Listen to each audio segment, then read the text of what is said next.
Well, I thank the member for Newtown. I call the member for Blacktown. Speaker, thank you. With immense pride and joy on the weekend, I witnessed the opening of what was initially named the International Centre of Training Excellence in Rooty Hill.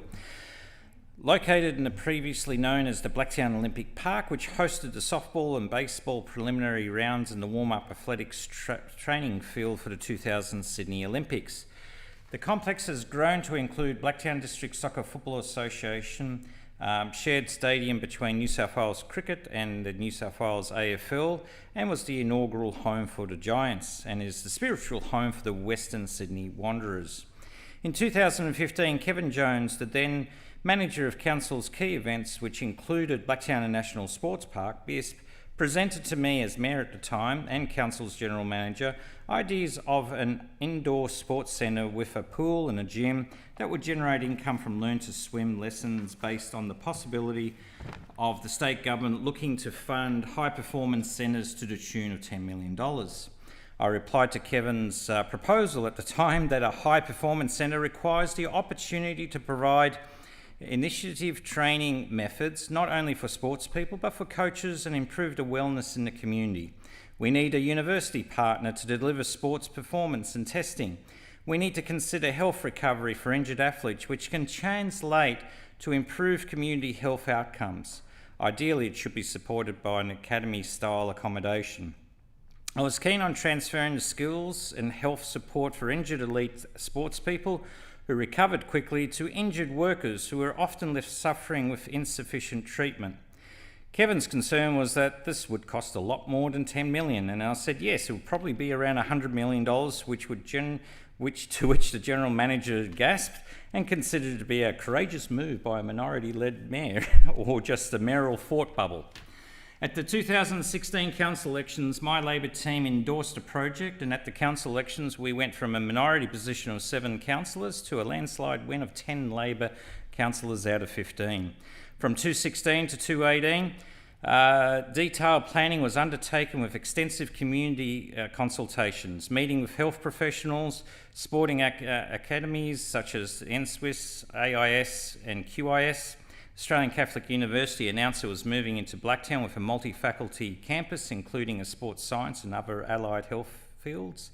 The consultant team visited facilities across Australian international facilities in the USA, UK, Germany and France, but I still argued with them about the elements needed for a successful multi-purpose sports and health recovery centre.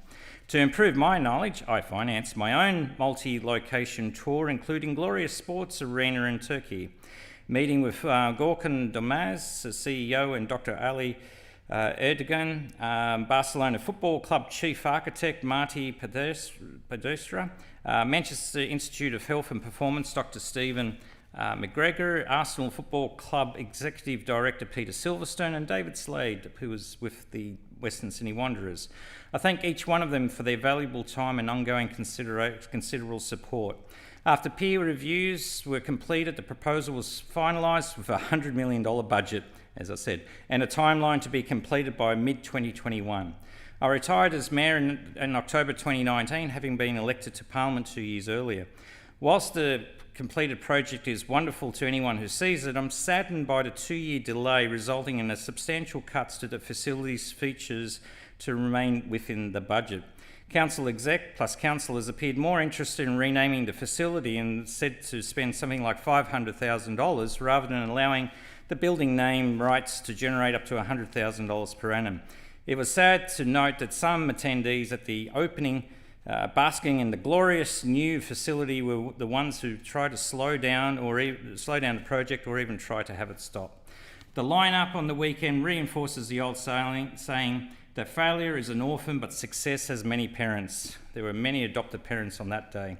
It was fabulous to see legendary athlete Kathy Freeman officially open the facility. I thought it was fitting to have a successful 2000s Olympics was an interested metaphor for the new Blacktown facility. All involved, whether at the 2000 Olympics or the ICTE, there were people with the best of intentions to deliver something special for sports people. But like the 2000 Olympics that saw Rod McGeoch, Rick Birch and Sandy Holloway, who all put their hearts and souls into the success of the Olympics, many were overlooked for their contributions. Many people who truly supported this project's vision were overlooked by the current administration. Like in sport, success is fleeting, but long-term significance is meaningful. Only time will tell whether the current administration will amount to any significance in achieving the true goals of this facility.